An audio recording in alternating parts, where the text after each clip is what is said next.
However, the main mission of the king and queen was preserving the ancient knowledge and wisdom in an undistorted way. The wisdom they came with to help with the attuning of every person's life in the kingdom and unite everyone with the nature, the sky, and the earth. "Well then, now let's take care of something else," said the companion standing off to the right next to her. At the same time, 3 translucent bands extruded from the edge of the tower right beneath their feet.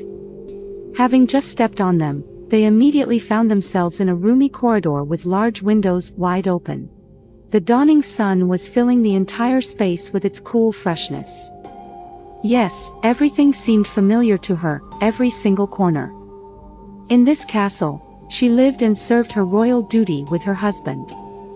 And now, walking through such familiar corridors, passages and terraces, she felt how her every step reflected in her heart as a bright flash of memories of their past life. Walking up to the entrance of a large hall, she stopped to try and dump any thoughts and expectations regarding whatever could happen next.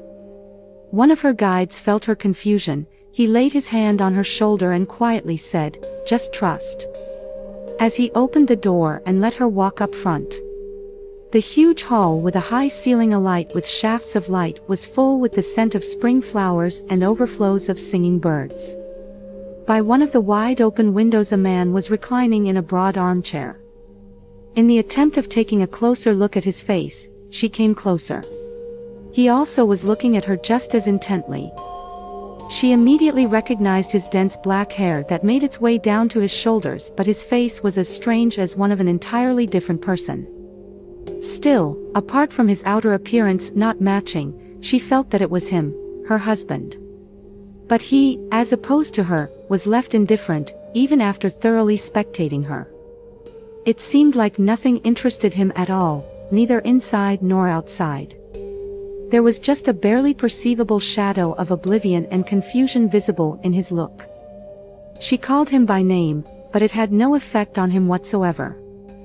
She told him her name, but the result was the same. But then her mysterious guides transported her to the walls of their royal castle just by slightly touching her hands. This is where the people of their country had already gathered at a river's bank. Just like her, the people were trying to return the consciousness of their king while being dominated from every side by a shadow dividing and reveling in power. A queen without a kingdom, a king without memories, a desperate folk, all of it was revolving inside her thoughts. And again, her wise companions were there to help. They helped her remember what happened back then.